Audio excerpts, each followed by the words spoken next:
द्वारका एक ऐसी नगरी जो भगवान श्री कृष्ण के साथ ही समुद्र में समा गई। इस नगरी को भगवान श्री कृष्ण ने बसाया था। इस नगरी का हिस्सा आज भी समंदर में है। कुछ वर्षों पहले इसकी खोज की गई थी।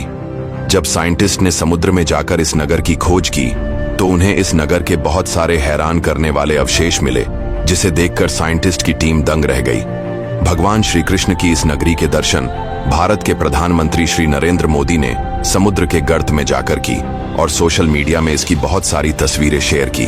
तो आज की इस वीडियो में आप जानेंगे द्वारका के समुद्र में डूबने से लेकर उसके खोज की पूरी जानकारी। श्री कृष्ण भगवान विष्णु के 8वें अवतार माने जाते हैं।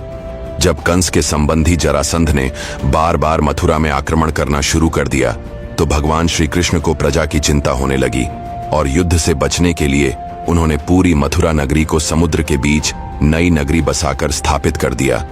इसे द्वारका नगरी के नाम से जाना जाता है। कहा जाता है कि श्री कृष्ण के अपने धाम जाने के बाद द्वारका नगरी भी समंदर में डूब गई और इसके अवशेष आज भी अरब सागर में समाये हुए हैं।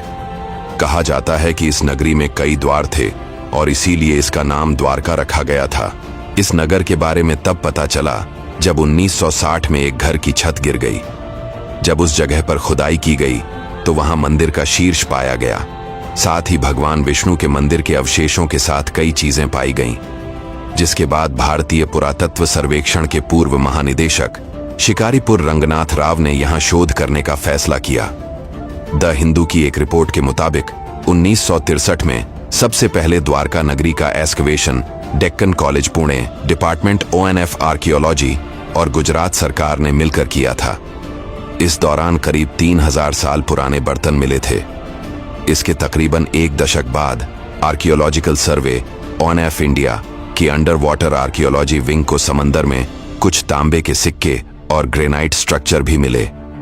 इसके बाद 1989 में समंदर के अंदर खोज के दौरान आयताकार बड़े बड़े पत्थर पाए गए।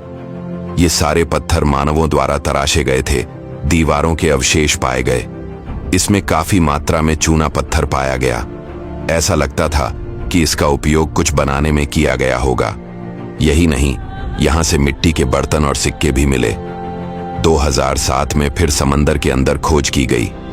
एक पुरातत्ववेत्ता ने बताया कि समंदर के अंदर से जो चीजें मिली थीं, वे करीब 2000 ईसा पूर्व की थीं। जब PM नरेंद्र मोदी ने समुद्र में जाकर इस नगरी के दर्शन किए तो उन्होंने कहा, आज जो मैंने अनुभव किया वो हमेशा मेरे साथ रहेगा। मैं समुद्र के भीतर गया और प्राचीन द्वारका नगरी के दर्शन किए। समुद्र के भीतर मैंने दिव्यता का अनुभव किया। अब जानते हैं कि आखिर द्वारका भगवान की नगरी होने के बावजूद समुद्र में क्यों डूब गई। ऐसा माना जाता है कि इसके पीछे 2 श्राप हैं। पहला श्राप है कि महाभारत युद्ध के बाद कौरवों की माता गांधारी ने महाभारत युद्ध के लिए श्री कृष्ण को दोषी ठहराया।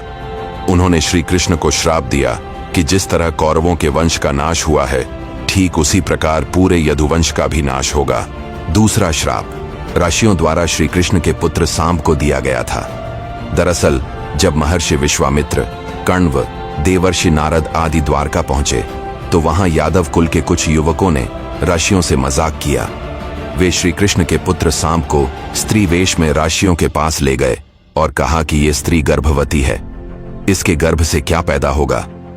ऋषि अपमान से क्रोधित हो उठे और उन्होंने श्राप दिया कि श्री कृष्ण का यह पुत्र ही यदुवंशी कुल का नाश करने के लिए एक लोहे का मूसल बनाएगा, जिससे अपने कुल का वे खुद नाश कर लेंगे। तो दोस्तों, ये थे द्वारका नगरी से जुड़ी बातें। उम्मीद करता हूं ये वीडियो आपको पसंद आई होगी। अगर आपने इस वीडियो से कुछ सीखा तो वीडियो को लाइक और चैनल को सब्सक्राइब जरूर करें और अपने दोस्तों को इस वीडियो को जरूर शेयर करें ताकि उन्हें भी इस रहस्यमयी नगरी के बारे में पता चले।